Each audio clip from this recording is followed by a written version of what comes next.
आज मैंने स्वप्न में रात्रि को कुछ ऐसा दृश्य देखा, बहुत ही भयानक दृश्य था प्रभु। जैसे भरत अपनी विशाल सेना सहित इधर आ रहा है और उनके साथ माता है और माताओं की दशा बहुत मलिन है। इसका क्या अर्थ हो सकता है प्रभु?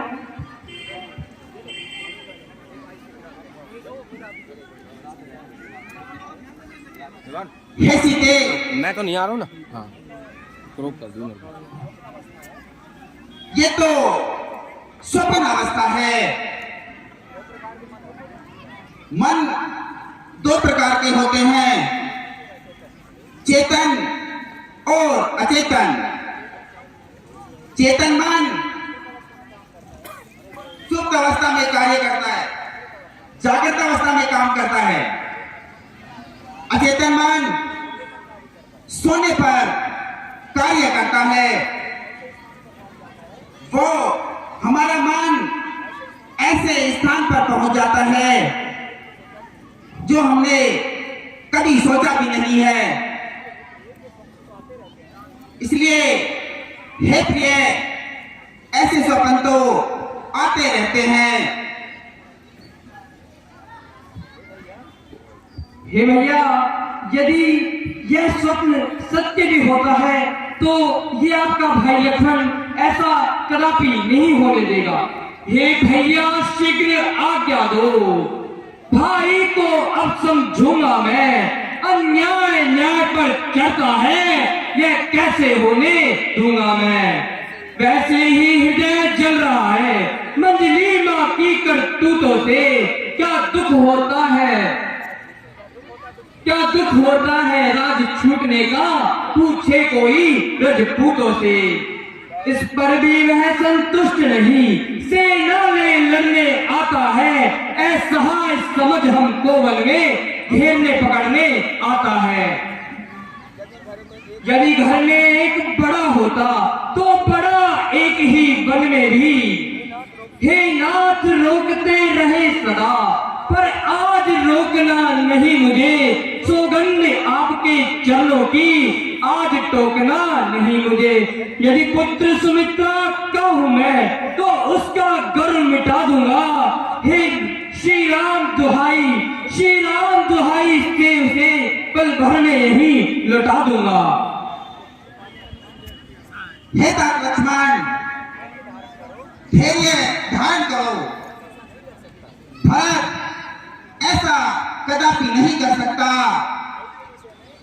अपने भाई के विषय में ऐसे अनुचित शब्दों का प्रयोग करना शोभा नहीं देता।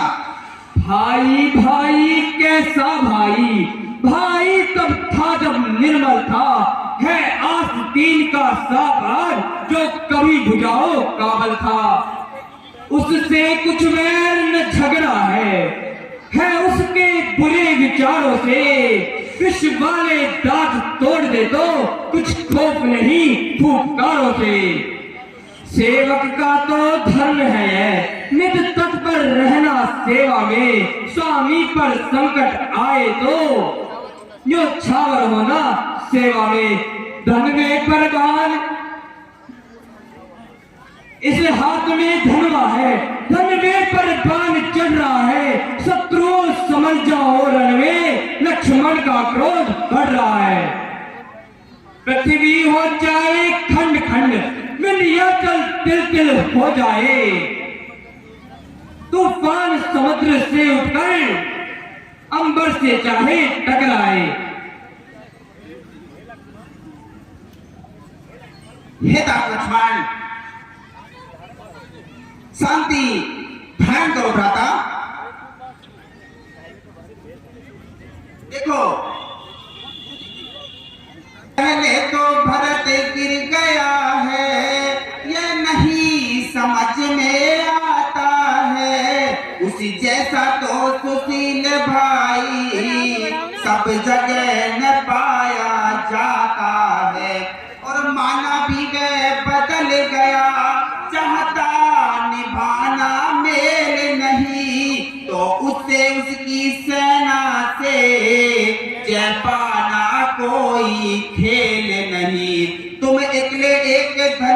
तुम पर कब तक रण में लड़ सकते हो, इतने दल वाले राजा से कैसे रण में लड़ सकते हो।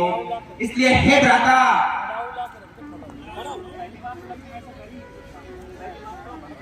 हे भ्राता, भरत हमारा भाई है, वह ऐसा कदापि नहीं कर सकता।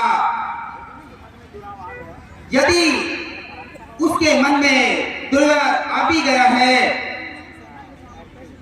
तुम उसकी सेना के सामने कैसे टिक सकते हो? तनिक विचार करो।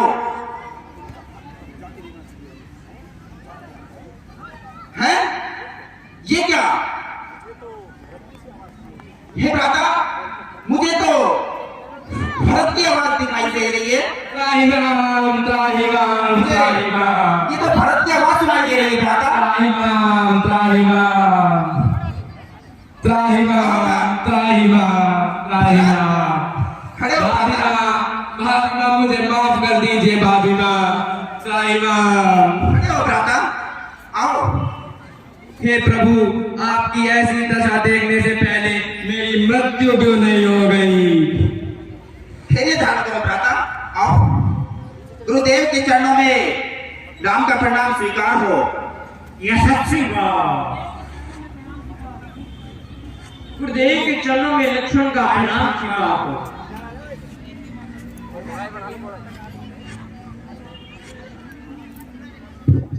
हे गुरुदेव, मैं ये क्या देख रहा हूं? सबके मन कैसे उदास हैं, और ये मेरी माताओं ने श्वेत वस्त्र क्यों धारण किए हुए हैं गुरुदेव? हे राम जी, आपके वनवास में आने के बाद आपके पिताजी ये दुख सहन नहीं कर सके। उन्होंने आपके विरह में अपने प्राणों का त्याग कर दिया है। हे गुरुदेव, ये क्या हुआ? एक बार कहो गुरुदेव, ये सब झूठ है। हे गुरुदेव,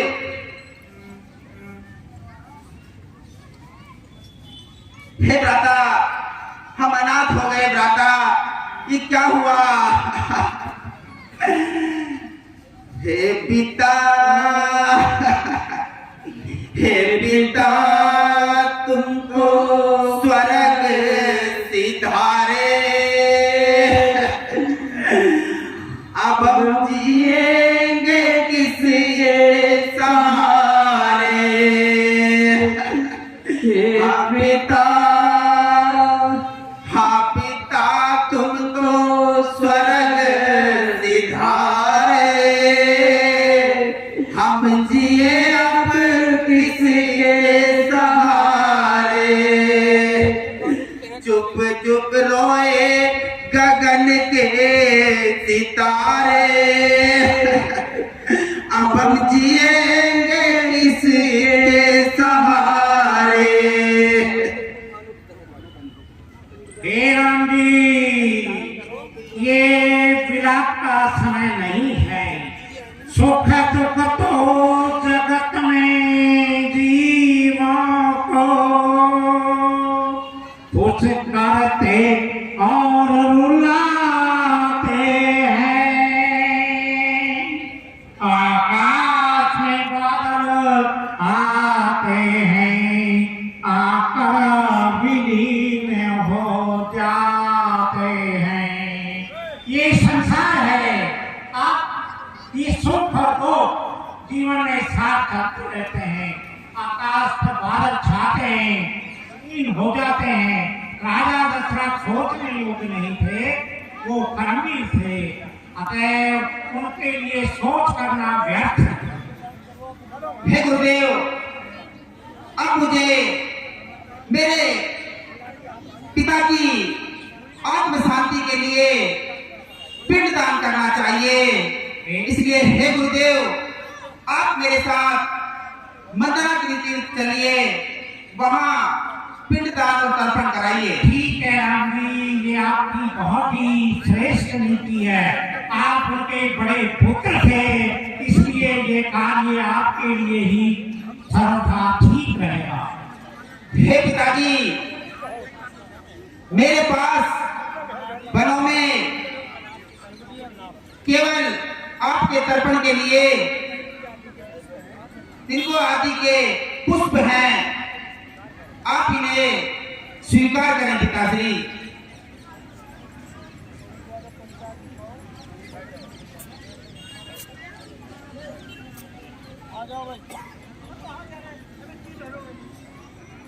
जनक महाराज जी आ जाओ, आप लोग का मान महाराज जनक जी को पधार गए हैं। हे राम जी, कि हमारा जनक भी आपके यहाँ पधारे हैं। पिताश्री के चरणों में राम का प्रणाम स्वीकार हो। माता के चरणों में राम का प्रणाम स्वीकार हो। पिताजी के चरणों में सीता का प्रणाम स्वीकार हो। पिताश्री के चरणों में लक्ष्मण का प्रणाम स्वीकार हो। माता के चरणों में जानकी का प्रणाम स्वीकार हो। माता के चरणों में लक्ष्मण का प्रणाम स्वीकार हो। पिताश्री के चरणों में भरत का प्रणाम स्वीकार हो। माता के चरणों में भरत का प्रणाम स्वीकार हो। पिताजी के चरणों में शत्रुघ्न का प्रणाम स्वीकार हो।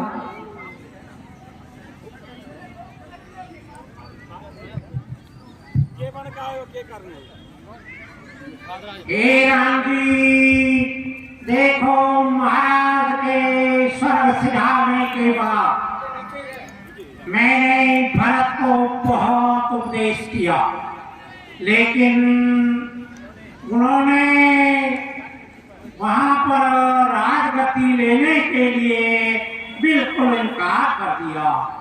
इनका विचार था कि बगैर भाई के मिले मैं आगे कोई भी कार्य नहीं करूंगा और मुझे सर्वप्रथम भाई से मिलना। अयोध्या के राज पर बड़े भाई का अधिकार है, इनका यही विचार था। और बड़े भाई के होते हुए छोटा भाई राज नहीं कर सकता, कि आपके कुल की रीति। अतः भरत जी को मैंने बहुत कहा, ये राम को अपने पिता के वचनों के लिए गए, माता की आज्ञा है तुम राज करो, लेकिन इन्होंने बिल्कुल इनकार कर दिया। बेटा भरत, तुम ये कैसी बातें कर रहे हो? अपने वचनों के कारण पिता ने अपने प्राणों का त्यागन कर दिया और हम उनके वचनों को त्यागे। आप कहते हो मैं अयोध्या वापस लौटूं? ऐसा नहीं हो सकता।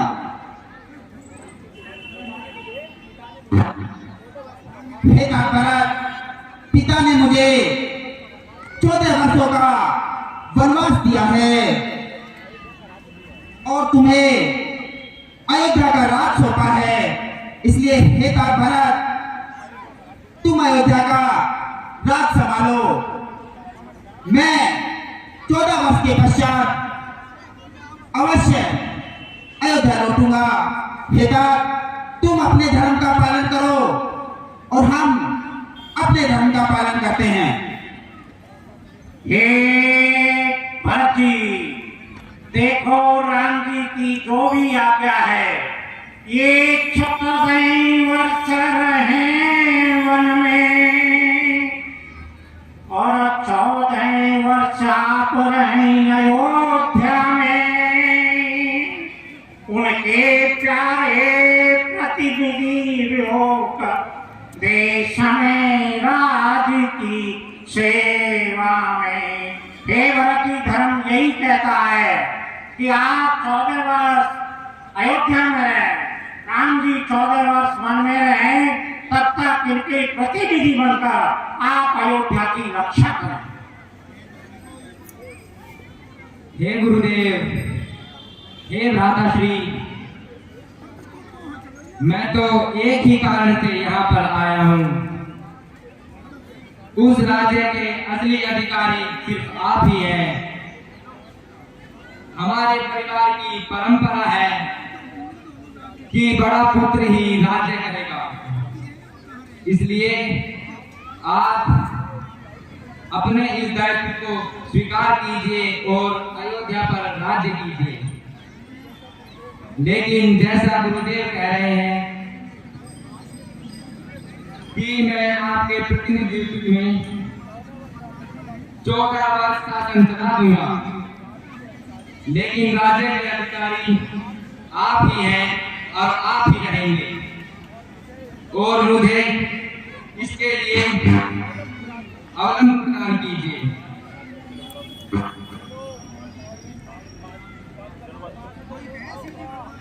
हे राम जी, आप अपनी पार्टी का प्रतिनिधि के रूप में पधारने के लिए भरत जी को सौंपे। बहुत अच्छा गुरुदेव।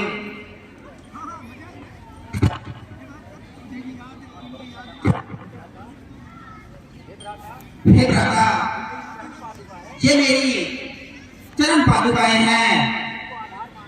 आप इनको आधार मानकर निसंकोच अयोध्या का राज चलाइए। 14 वर्ष पूर्ण होने पर मैं अवश्य अयोध्या लौटूंगा।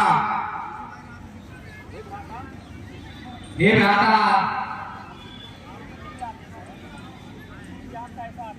यदि आपका यही आदेश है तो मैं इसकी पालना करूंगा, लेकिन एक बात का ध्यान रखना, 14 वर्ष पूर्ण होने पर आप अयोध्या अवश्य आइए। यदि एक दिन भी ऊपर चला गया तो इस भरत को आप जीवित नहीं देख पाएंगे। नहीं भरत, ऐसा नहीं होगा। 14 वर्ष पूर्ण होने के बाद हम अवश्य लौटेंगे।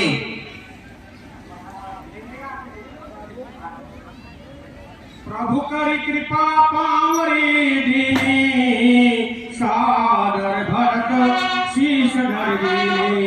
चलिए भरत, चलिए अयोध्या के लिए प्रस्थान कीजिए।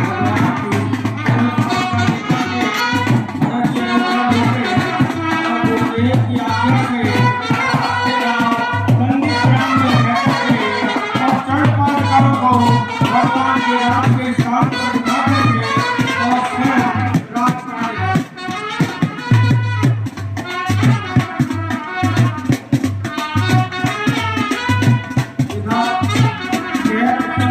आती है वो आपको हम दिखलाएं। एक बार भगवान राम बचपन में जब पतंग उड़ा रहे थे, उनकी पतंग बहुत दूर चित्रकूट तक पहुंच गई थी और वहां पर एक महिला ने उस पतंग को पकड़ लिया था। भगवान राम ने हनुमान जी को भेज करके उस पतंग को मंगाने का प्रयास किया, तो भगवान ने उस महिला ने ये कह करके कि मुझे आपकी कृपा प्राप्त होनी चाहिए, तब उन्होंने पतंग छोड़ा। अब वही अवसर आ गया है कि इंद्र के पुत्र जयंत की पत्नी आज भगवान को चित्रकूट के ऊपर बैठे देखकर एक अच्छा अवसर जान करके भगवान की उपासना पूजा करने के लिए वहां पर आए।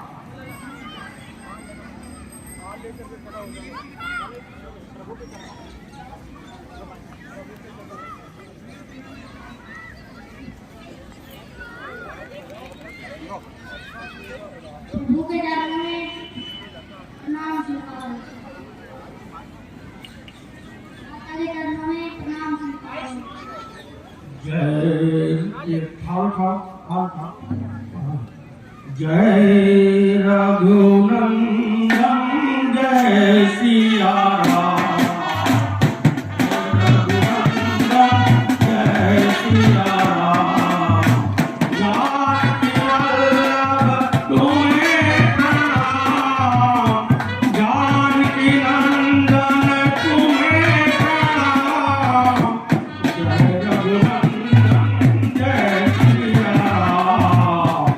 जय रघुनंदन जय सिया राम। हे जैन पत्नी, हम तुम्हारे भक्ति भाव से प्रसन्न हैं। आप जो मांगना चाहते हो मांगिए। हे प्रभु, मुझे तो इतना ही दीजिए, मैं आपके चरणों में अपनी भक्ति भावना लगाए रखूं। तथास्तु। तथास्तु। इधर जिस समय जैन पत्नी गई उसी समय भगवान राम ने और कुछ पुष्प चुन करके करने लगे। उसी समय पर इंद्र का पुत्र जयंत, हे प्रिय, आज किस प्रकार से आप पदभास लग रही हैं? आरती का हाथ सजाए, पुष्प रखे हुए हैं, क्या बात है, कहाँ गए थे आप? हे प्राणनाथ, चित्रकूट में भगवान श्री राम आए हुए हैं। मैं उनकी पूजा अर्चना करने के लिए गई हुई थी, इसलिए मुझे विलम्ब हो गया। हे प्रिय, ठीक है, तुम जाओ, लेकिन मैं देखता हूँ, अभी मैं जाता हूँ और आपके राम की परीक्षा लेता हूँ। ठीक है, आपको क्या चाहिए? हैं? ये कैसा भगवान है? स्वयं वनवासी वेश में और अपनी पत्नी का श्रृंगार करते हुए। मुझे तो लगता है मेरी पत्नी को भ्रम हो गया है। मुझे तो ये कहीं भी भगवान दिखाई नहीं दे रहे हैं। ये तो मुझे एक साधारण वनवासी प्रतीत हो रहे हैं। अगर ऐसी बात है तो मैं इनकी परीक्षा लेता हूँ। भगवान राम के विषय में संदेह करके, कौवे का रूप धारण करके और बाजा सीता जी के चरणों के अंदर चोट मार करके भाग करके सुरपति सुर धरिवाय सुकेशा सच्चा रघुपति बल देखा सीता चरण चोट हर भागा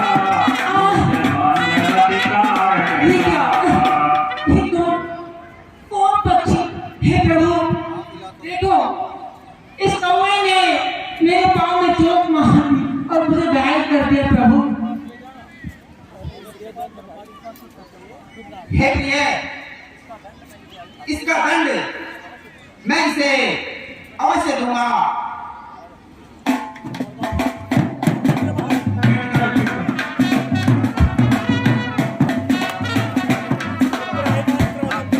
भगवान ने एक बिना पर कहा,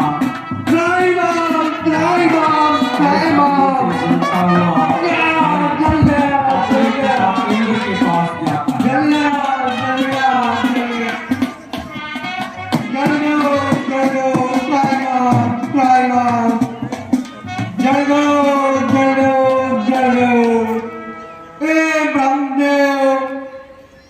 मेरी इस पीड़ा से मुझे मुक्त कीजिए। मुझे इस बात से बहुत ज्यादा जलन हो रही है। मेरे पीड़ा का निवारण कीजिए।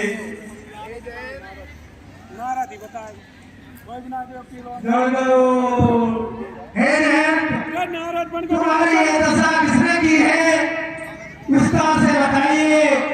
रामदेव जी, मैं सीता मैया की और राम जी की परीक्षा ले रहा था। मैंने अपने पैर में चोट मार दी और राम जी ने मुझे ये दंड दे दिया। अरे जैन, तुमने तो बहुत बड़ा पाप किया है। मैं तुम्हारी कोई सहायता नहीं कर सकता।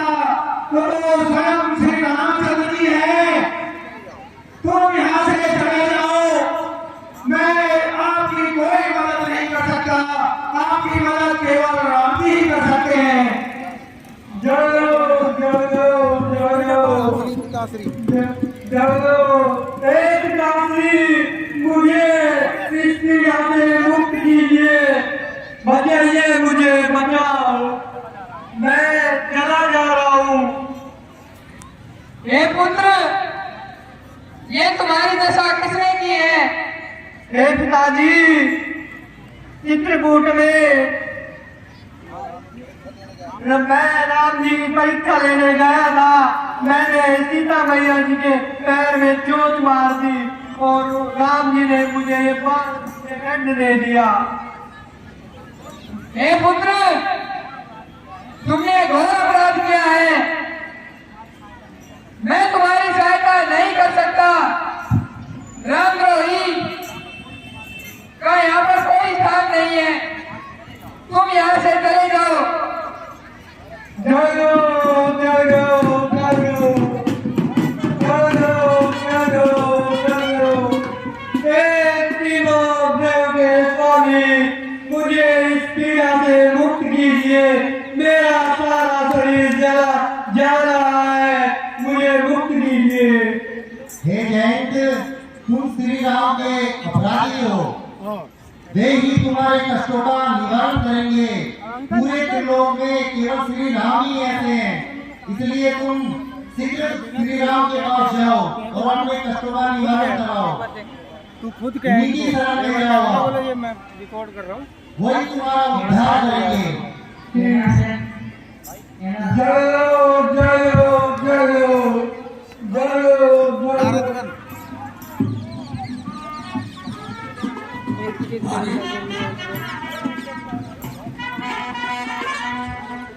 नारद जी के चरणों में जैन का प्रणाम स्वीकार हो। नारद जी, मुझे इस पीड़ा से मुक्त कीजिए। मेरा सारा शरीर जला जा रहा है। हे जैन, तुम्हें क्या हुआ है, मुझे बताइए। नारद जी, चित्रकूट में रामलाल जी और सीता मैया पधारे हुए हैं। मैंने उनकी परीक्षा लेने का प्रयास किया और सीता मैया के पैर में चोट मार दी। जिस राम जी ने उन्होंने मुझे दंड दिया है, मुझे इस पीड़ा से मुक्त कीजिए। हे जैन, तुमने बहुत ही घोर अपराध किया है। श्री राम का बाण अमोघ बाण है। पूरे त्रिलोक में आपको इस अपराध से कोई नहीं बचा सकता है। आप लौटकर श्री राम के चरणों में चले जाइए और उनसे क्षमा याचना कीजिए। यदि वो तुम्हें माफ कर दे तो तुम्हारी इस पीड़ा का निवारण हो सकता है। वैसे भी श्री राम शरणागत वत्सल है, आप उन्हीं के पास चले जाओ।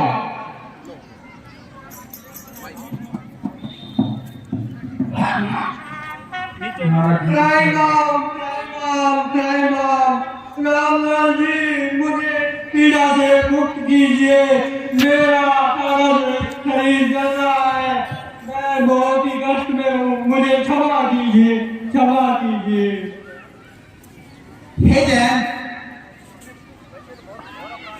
वैसे तो तुमने घोर अपराध किया है, परंतु अब तुम मेरी शरण में आ गए हो और शरणागत की रक्षा करना मेरा कर्तव्य है। लेकिन इसका दंड तो तुम्हें अवश्य भोगना होगा। हे जैन, आज से नेत्र तुम्हारे दो होंगे, परंतु तुम केवल एक ही नेत्र से देख पाओगे। हे जैन, ये दंड आपको भोगना ही होगा। मैं अपना बाण वापस लेता हूं। हे प्रभु, ठीक है, मैं ये दंड झेलने के लिए तैयार हूँ। आप मुझे पीड़ा मुक्त। भगवान राम ने जैन को पीड़ा मुक्त किया और ये सोचकर यहाँ पर लोग आवागमन होने लगा है। वन के अंदर आगे की ओर। हे प्रिय, यह स्थान अयोध्या के बहुत ही नजदीक है और सभी अयोध्यावासी इस स्थान से परिचित भी हो गए हैं। इसलिए हे प्रिय, अब हमें यहां से शीघ्र चलकर आगे का रास्ता देखना चाहिए। बहुत अच्छा प्रभु, जैसी आपकी इच्छा।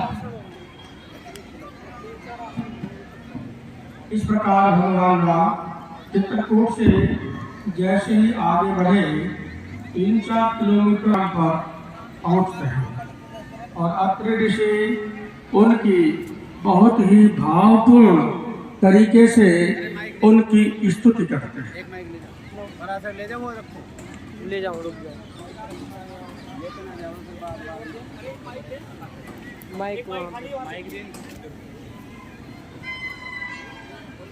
ऋषिराज के चरणों में राम का प्रणाम स्वीकार हो। आयुष्मान हो, ऋषिराज के चरणों में सीता का प्रणाम स्वीकार हो। भाग्यवती भव। ऋषिराज के चरणों में लक्ष्मण का प्रणाम स्वीकार। चिरंजीव हो।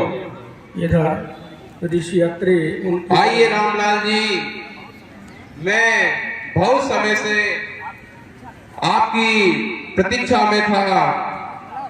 आज वो दिन आ गया है जो आप मेरे सम्मुख हैं।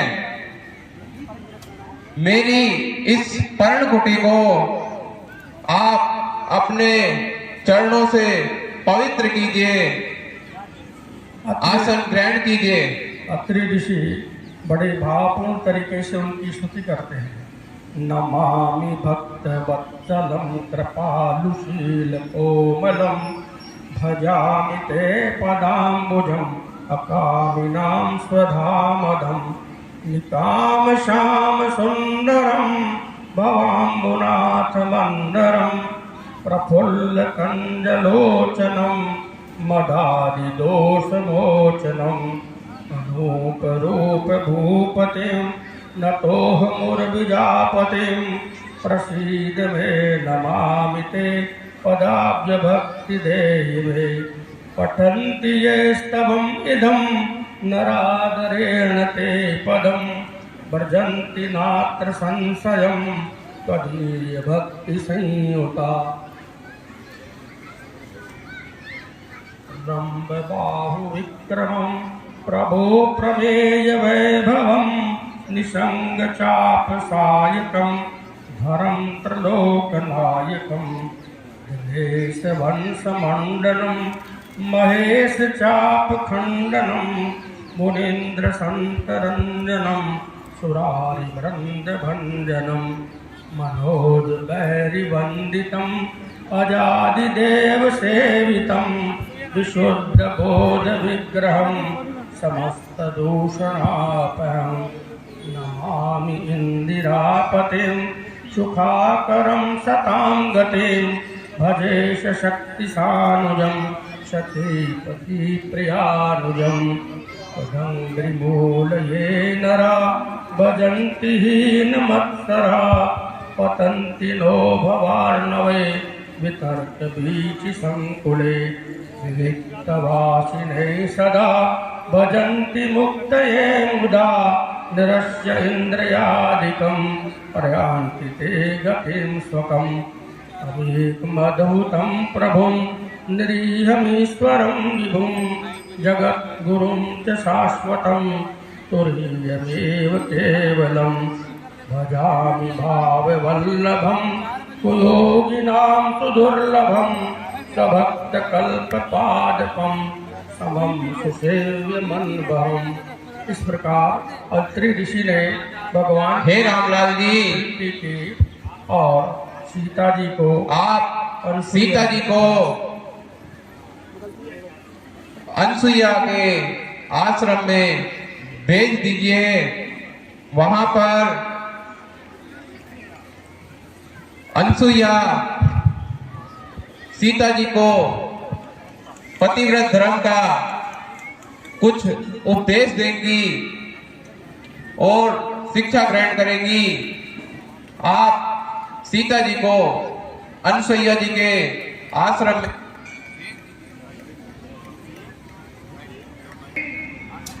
आसन ग्रहण करो। बहुत समय से मैं आपकी प्रतीक्षा में थी। आज वो शुभ दिन आ गया है जिसके कारण आज मैं तुम्हें पतिव्रत धर्म के नियम बताऊंगी। आप ध्यान पूर्वक सुने।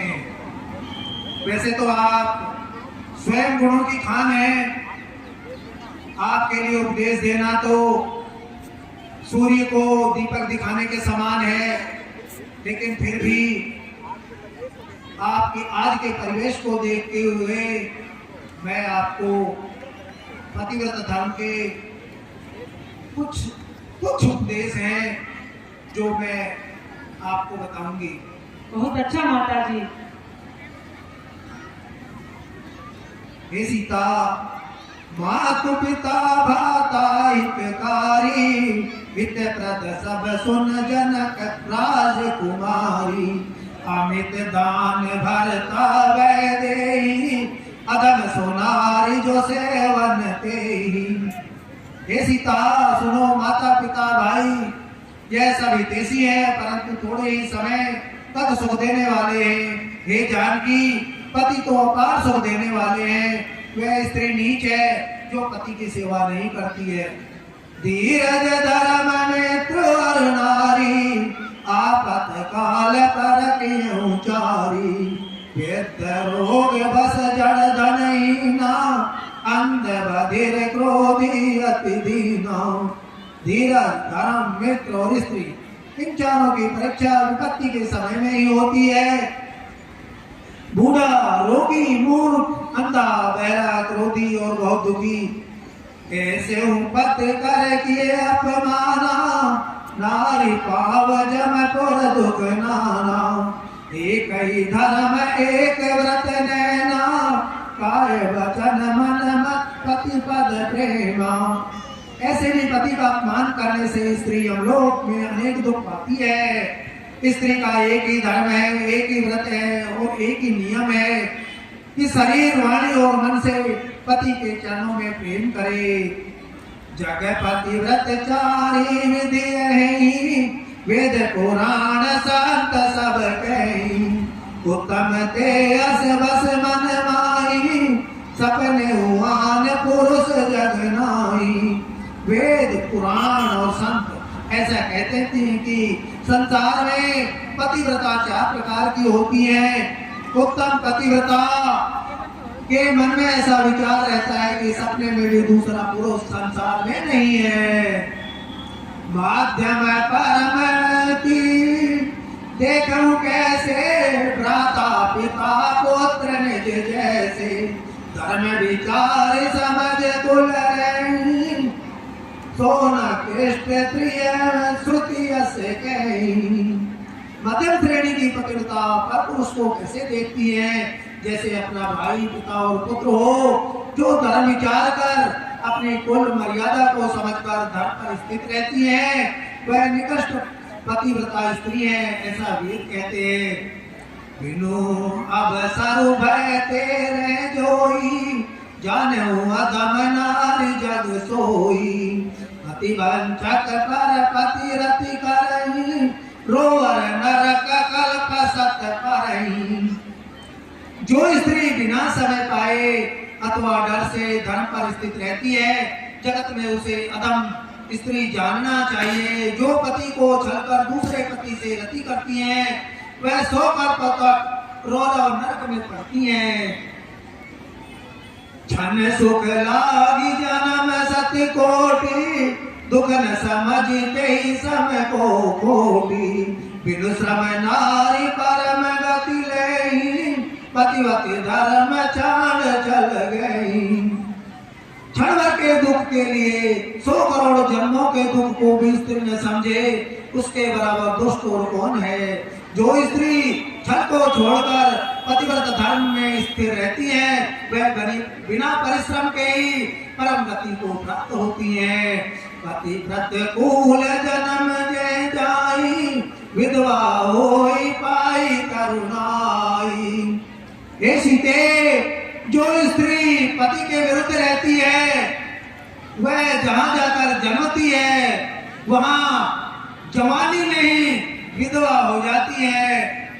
ऐसी स्त्री को महान उल्टा कहा गया है।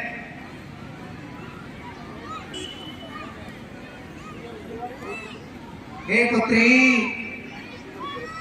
मैंने जो तुम्हें पतिव्रत धर्म के नियम बताए हैं ये जीवन में सदैव पालन योग्य है। आप इनका पालन करना, वैसे तो फिर आपको कहीं कौन सकता है, आप तो स्वयं जाता है। लेकिन हे पुत्री, मैं तुम्हें, आज तुम वन में भ्रमण कर रही हो, ये राजसी वस्त्र तुमने जो धारण किए हैं उनको, इन वस्त्रों का त्यागन करके आप वनों का जीवन जीने की चेष्टा करें और उसी के अनुसार आप इन वस्त्रों को पहने। यह दिव्य वस्त्र हैं जो कभी भी मैले या गंदे नहीं होंगे, न कभी फटेंगे। हे पुत्री, आप इन्हें धारण करें। बहुत अच्छा माता जी, में प्रणाम स्वीकार हो।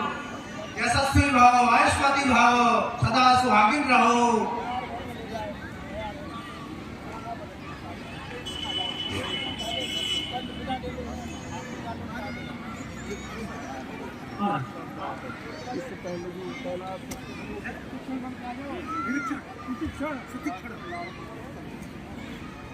इधर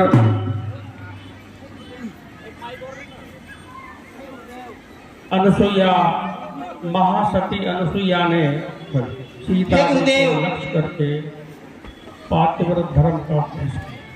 अब हमें आगे जाने की आज्ञा दीजिए।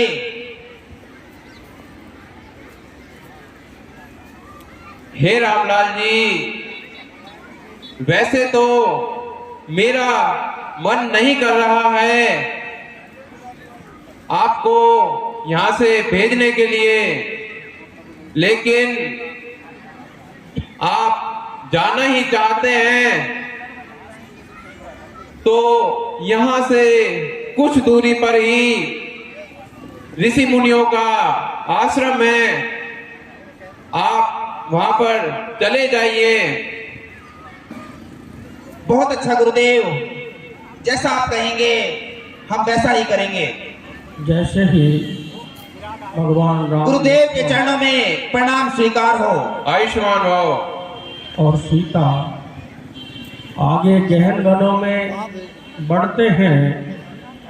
थोड़ी सी दूर आगे चलने पर ही उन्हें एक विराज नाम का राक्षस मिलता है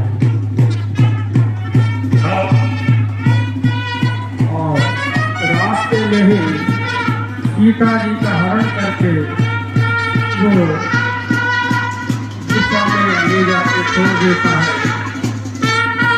दोनों भाई मिलकर उस विपत्ति से मुकाबला करते हैं और उस राक्षस का अपने युद्ध कौशल से उसका मुकाबला करते हैं।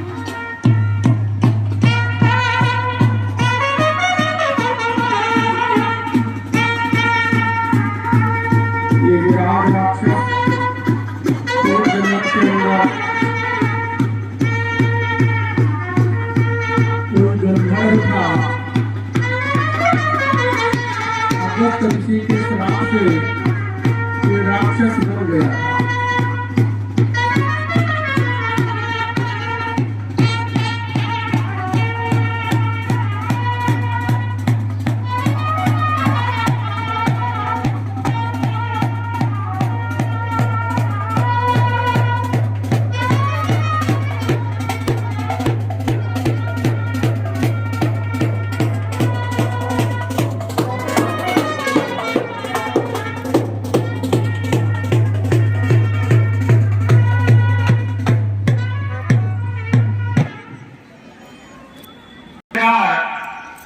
का वध करने के पश्चात भगवान स्वयं ऋषि मुनियों से मिलते हुए आगे की तरफ बढ़ते हैं।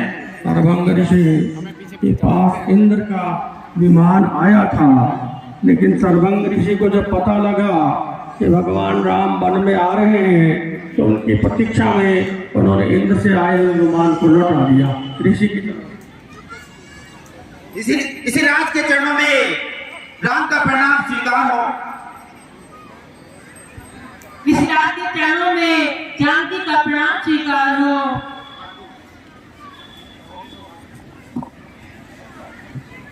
इसी रात के चरणों में लक्ष्मण का प्रणाम स्वीकार हो। आयुष्मान भव।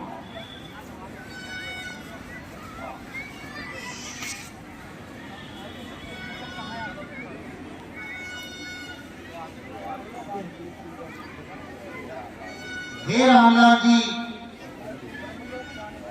मैं तो ब्रह्मलोक जाने वाला था, लेकिन जब मुझे पता लगा आप वन में आए हो, मैं आपके दर्शनों की लालसा के लिए ही रुक गया।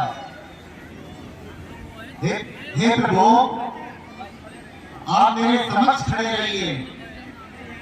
मैं अपने शरीर को योग बल से अग्नि में प्रज्वलित करके आपके योग को जानना चाहता हूँ। तथास्तु। ओम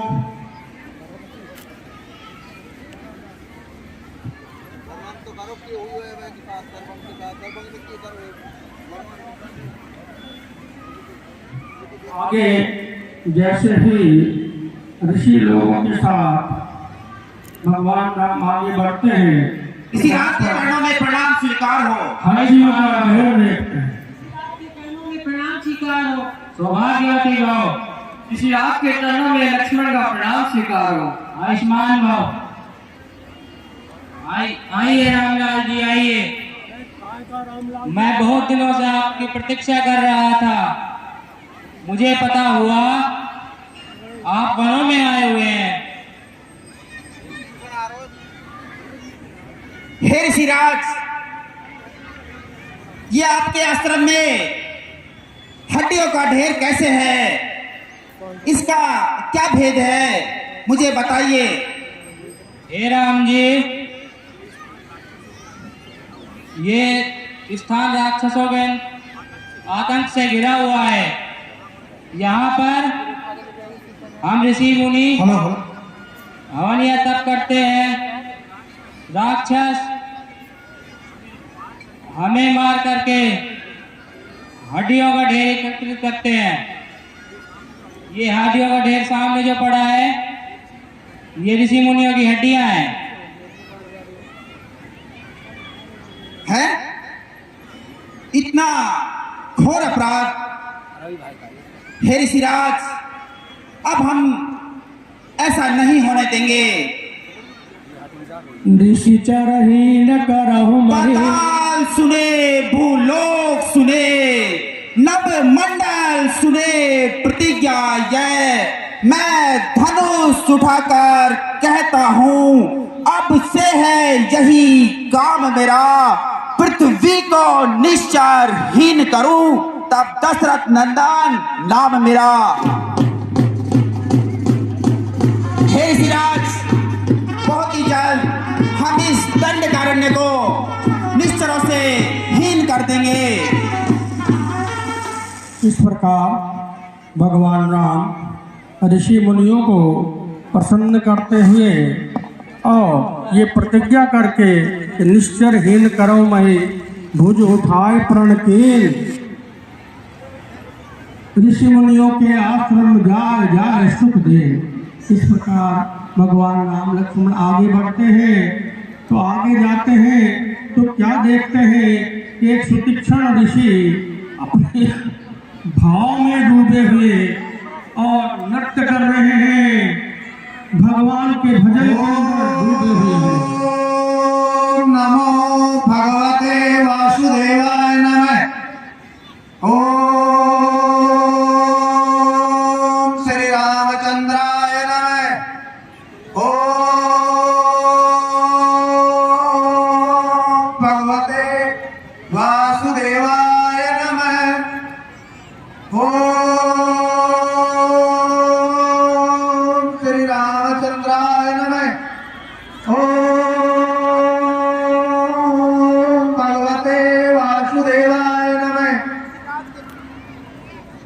के चरणों में राम का प्रणाम स्वीकार हो। ओम भगवते वासुदेवाय नमः।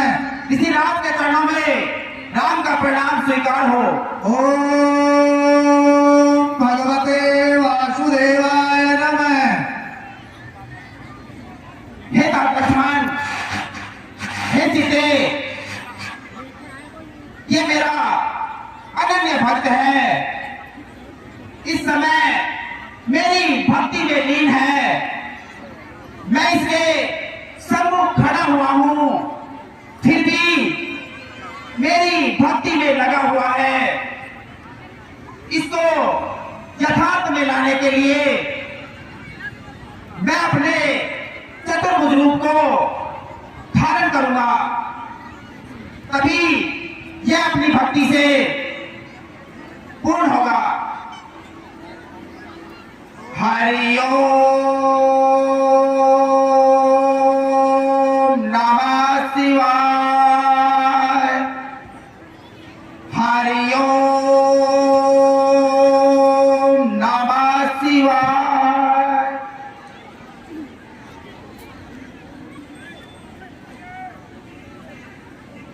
हरि ओम नमः शिवाय।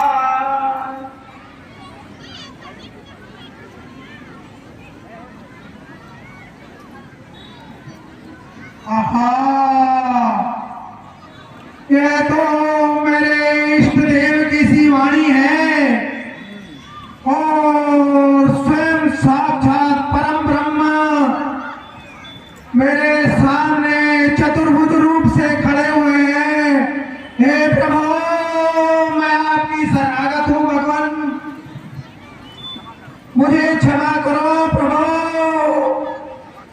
मुझे क्षमा करो भगवान, क्षमा करो प्रभु। उठे सिराज, उठे। प्रभु, मेरे अहोभाग्य हैं जो आपके साक्षात मुझे दर्शन हुए हैं। मैं बहुत दिनों से आप ही की प्रतीक्षा कर रहा था। वो दिन आ गया जब मैंने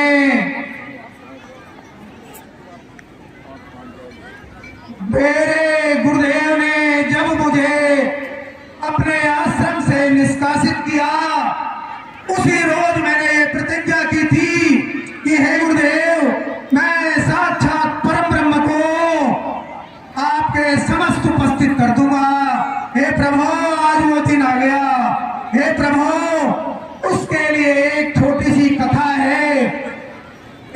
मैं गुरुदेव अन्य शिष्यों के साथ गुरुदेव के आश्रम में रहता था। गुरुदेव ने एक रोज पूजा के लिए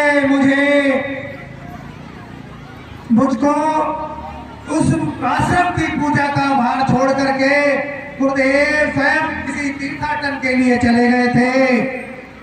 तब मैं भगवान सालग्राम को तालाब में स्नान कराने ले जा रहा था। प्रभु, सुबह का वक्त था, पता नहीं मुझे क्यों क्षुधा लगी।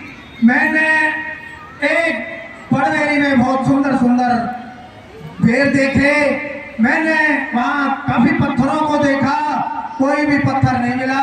मैंने सोचा सालग्राम ही तो है, ये पत्थर के बने हुए। मैंने सालग्राम को उस पड़वेरी की ओर फेंका। प्रभु, पेड़ तो टूट गए, लेकिन सालग्राम जी तालाब में समा गए भगवान। उसके बाद मैंने सालग्राम को बहुत तलाश किया। हे प्रभु, जब वो नहीं मिले और मैंने सोचा कि गुरुजी नाराज होंगे, तो मैंने वही गीली मिट्टी का सालग्राम बनाया और उसकी पूजा करके गुरुदेव के आश्रम में उसे विराजमान कर दिया। संध्या कालीन गुरुजी आए। संध्या को तो किसी को पता नहीं लगा, लेकिन दूसरे रोज जब सुबह गुरुजी तालाब में सालग्राम को स्नान कराने के लिए ले गए, हे प्रभु, वो सालग्राम तो मिट्टी का था, वो वहीं पिघल गया। गुरुदेव गुस्सा करके वापस आश्रम में आए और मुझे बहुत प्रताड़ित किया। बिगाड़ दिया। तभी से मैं आपकी प्रतीक्षा में आश्रम से बहुत दूर बैठा रहता हूँ भगवान, और आपका इंतजार करता हूँ। प्रभु आप आए, मेरा कार्य सफल हो गया। प्रभु आप तनिक विश्राम करें, मैं यह समाचार मेरे गुरुदेव को दे देता हूँ। हे सुदीक्षण, हम तुम्हारे साथ ही चलेंगे। आओ भगवान।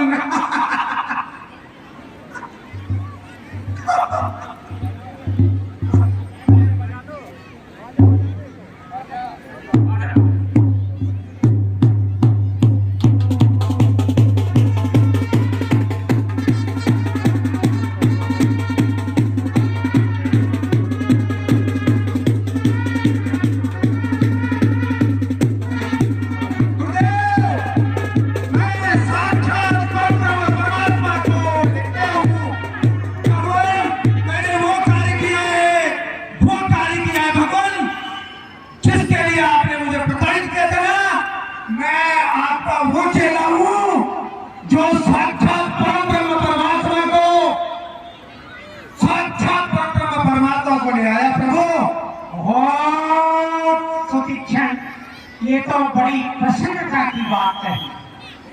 आहा, आज तुझे शाबाश, क्या शाबाशी दूं।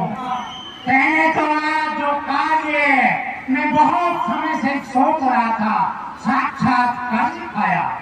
अरे आपको दंड भी मेरे काम आयो। ठीक है, तुझे मैं बड़ी प्रसन्नता कोई तेरी बहुत प्रशंसा के साथ बधाई देता हूँ। ऋषिराज के चरणों में राम का प्रणाम स्वीकार हो। आयुष्मान भव। ऋषिराज के चरणों में सीता का प्रणाम स्वीकार हो। अखंड सौभाग्यवती भव। ऋषिराज के चरणों में लक्ष्मण का प्रणाम स्वीकार हो। यशस्वी भव।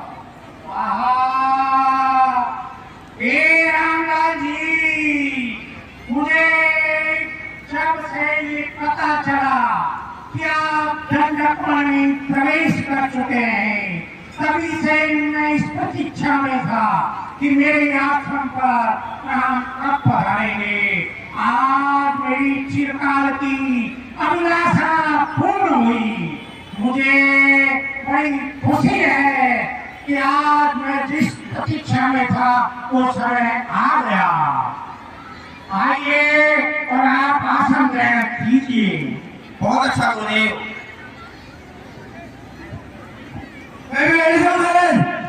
हे गुरुदेव। हे राम जी, आप जो कहना चाह रहे हैं, मैं अपनी दिव्य दृष्टि से वो सब कुछ देख रहा हूँ। हे गुरुदेव, वैसे तो आप सब जानते हैं हमने किस कारण से जन्म लिया है। अब वो समय आ गया है जिसके कारण हम यहाँ अवतरित हुए हैं। हे रामलाल जी, आप ठीक कह रहे हैं। मैंने ये अपनी दृष्टि से देखा है कि आप आगे आने वाले समय में बहुत ही चुनौतियों से गुजरने वाले हैं। राक्षसों से आपका सामना होना है। हे राम जी, इसलिए मैंने आपके लिए बहुत ही दिव्य वस्त्रों को, अस्त्र शस्त्रों को एकत्रित कर रखा है। यद्यपि मेरे आश्रम में कोई आसुरी शक्ति यहाँ नजदीक नहीं आ सकती। हे रामलाल जी, राक्षस महामायावी है। अतः आज मैं आपको कुछ दिव्य दृष्टि प्रदान करूंगा। ये जितने भी दिव्य अस्त्र शस्त्र मैंने इसी समय के लिए एकत्रित नियंत्रित कर रखे हैं। आप इससे पहले एक ही आपके लिए रास्ता है। देखो, रावण बड़ा मायावी है, उसने भी भगवान शिव से बहुत वरदान प्राप्त कर रखे हैं। अतएव हमको भी मायावी शक्तियों के सामने के लिए भगवान शिव की आराधना का एक ऐसा मंत्र है जिसको मैं आपको दूंगा, तो भविष्य में आपकी पूर्ण रक्षा करेगा। देखो, भगवान शिव चिदानंदी सुधा सागर जगत के पालक हैं। आप भगवान शिव शरणागत भक्तों की रक्षा करने वाले हैं, चैतन्य के स्वामी हैं, त्रिभुवन रूप धारी हैं। उनको बारंबार मन ही मन प्रणाम कीजिए। ऐसा करने के बाद आप ये मानिए कि शिव के ये संसार शिव को शिवलिंग के रूप में पूजता है। इसलिए मैं आपको उस दिव्य जो मंत्र है उसका कुछ उच्चारण कर और मन में धारण करना मैं उच्चारण करता हूँ।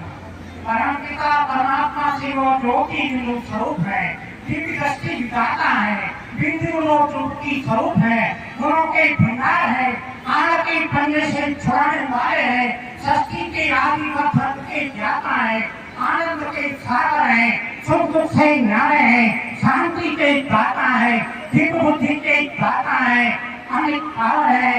हे रामलाल जी, उनका बहुत तरह से मैं ज्यादा बखान नहीं कर सकता। अतएव मैं यही कहूँगा कि भगवान शिव का मणि धारण करते हुए उनसे ये प्रार्थना करूँगा कि जो दिव्य अपने पास शक्तियाँ हैं उनको आपको प्रदान करूँ और वो आपको जीवन में आगे रास्ते में काम आए।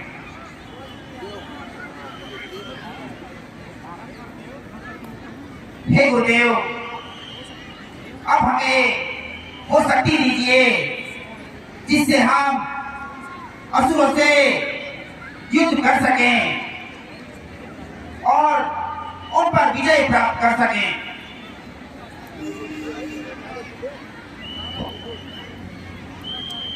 हे रामलाल जी, आप खड़े हो और जो मैं दीपक दे रहा हूँ उन्हें धारण कीजिए। देखो, ये धनुष जो शिव ने त्रिपुरासुर के वध में काम लिया था और उसके पश्चात उन्हें प्रदान हुआ था, आज मैं आपको ये धनुष प्रदान कर रहा हूँ। अतः इस धनुष का मैं आपको कुछ बखान भी करता हूँ। इस धनुष पर चढ़ाया बाबा कभी खाली नहीं जाएगा और जो कर्कश है उसमें से जो गाना भी आप इस पर लगाएंगे वो शत्रुओं का संग्रह कर वापिस इस तुरंत में लौट आएगा। अतः आप इसको धारण कीजिए।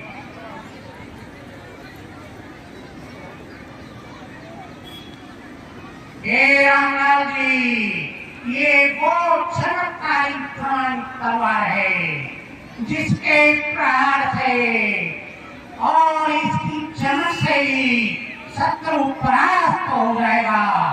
ये बड़ी ही दिव्य तलवार है, आप इसे भी धारण कीजिए।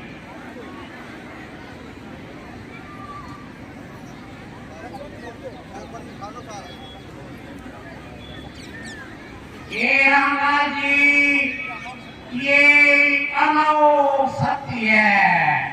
इस शक्ति का प्रहार आप जिस पर भी करेंगे वो अपने प्राण तुरंत बचा देगा और ये शक्ति आपके पास वापिस आ जाएगी। लो, इसे मस्तक पर धारण कीजिए।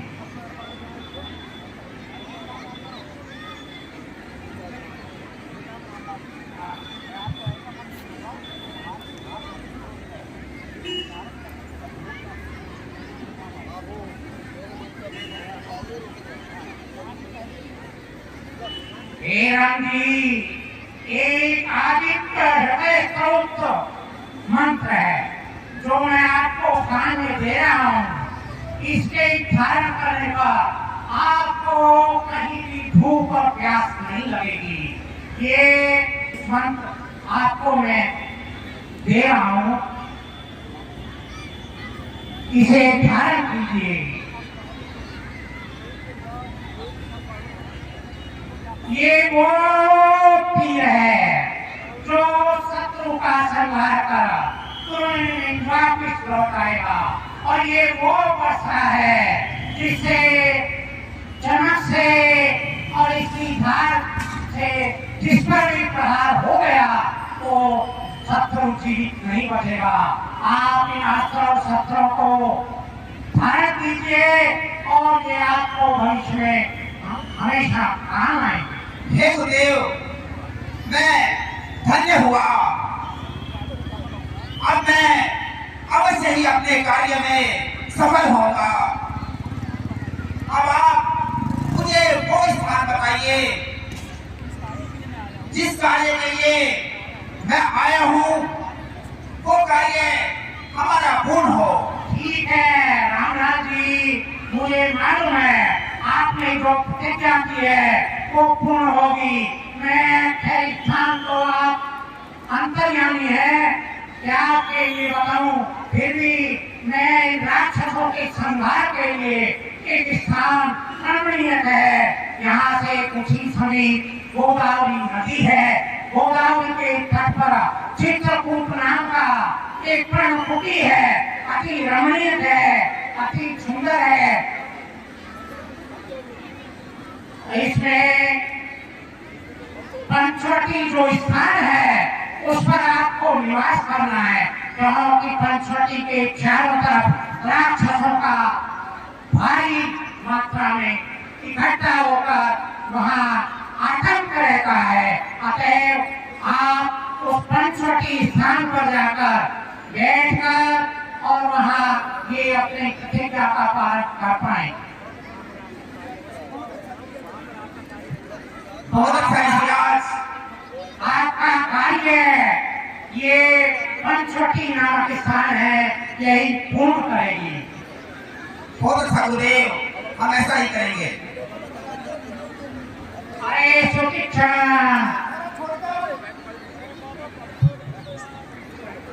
इनको पंचवटी बहुत गुरुदेव, जो आज्ञा।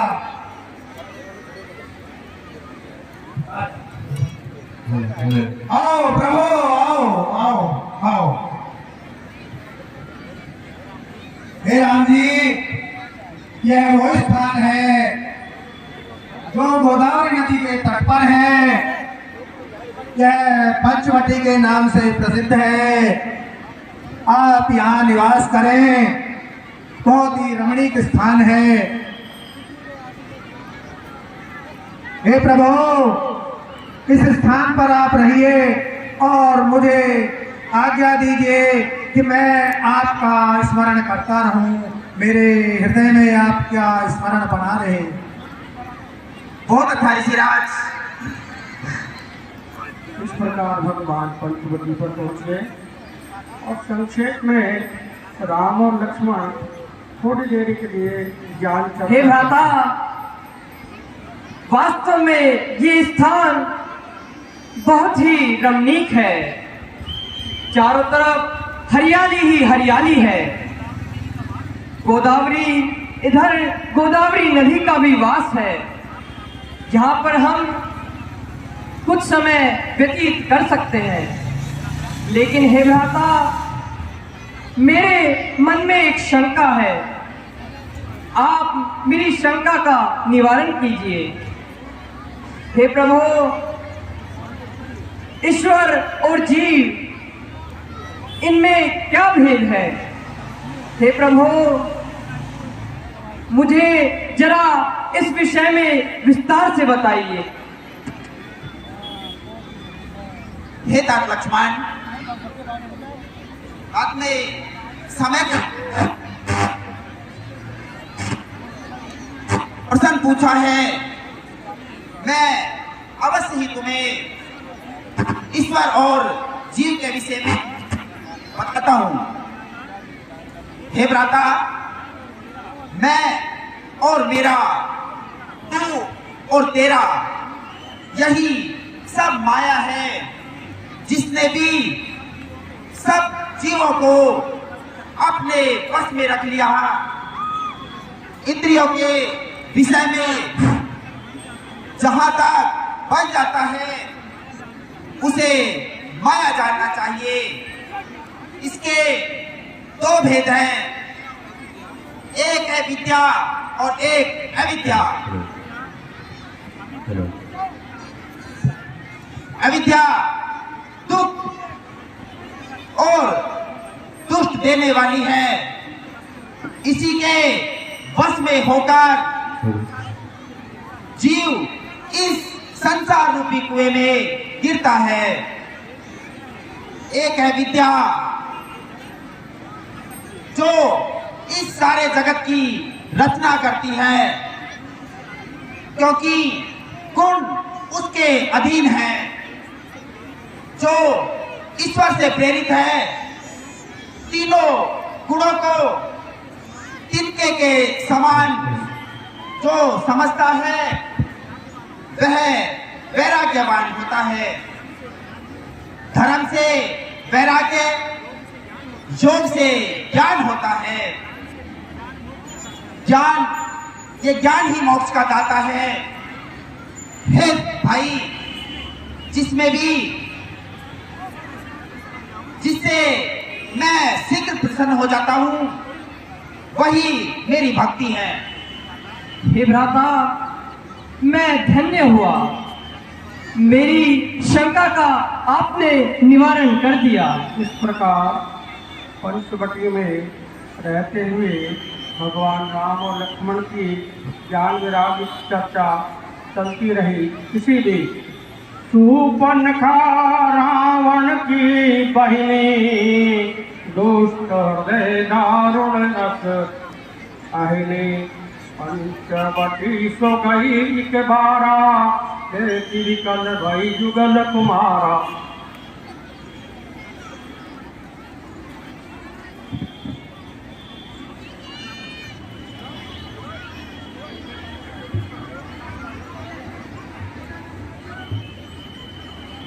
रावण की बहिनी शूर्पणखा का विवाह